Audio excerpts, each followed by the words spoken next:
اور جب تم ایسے لوگوں کو دیکھو جو ہماری آیتوں کے بارے میں بےہودہ بکواس کر رہے ہوں تو ان سے الگ ہو جاؤ، یہاں تک کہ وہ اور باتوں میں مصروف ہو جائیں۔ اور اگر یہ بات شیطان تمہیں بھلا دے تو یاد آنے پر ظالم لوگوں کے ساتھ نہ بیٹھے رہو، اور پرہیزگاروں پر ان لوگوں کے حساب کی کچھ بھی جواب دہی نہیں، ہاں نصیحت تاکہ وہ بھی پرہیزگار ہوں۔ اور جن لوگوں نے اپنے دین کو کھیل اور تماشا بنا رکھا ہے اور دنیا کی زندگی نے ان کو دھوکے میں ڈال رکھا ہے، ان سے کچھ کام نہ رکھو، ہاں اس قرآن کے ذریعے سے نصیحت کرتے رہو تاکہ قیامت کے دن کوئی اپنے اعمال کی سزا میں ہلاکت میں نہ ڈالا جائے۔ اس روز اللہ کے سوا نہ تو کوئی اس کا دوست ہوگا اور نہ سفارش کرنے والا،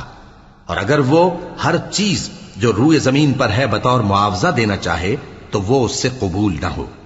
یہی لوگ ہیں کہ اپنے اعمال کے وبال میں ہلاکت میں ڈالے گئے، سو ان کے لیے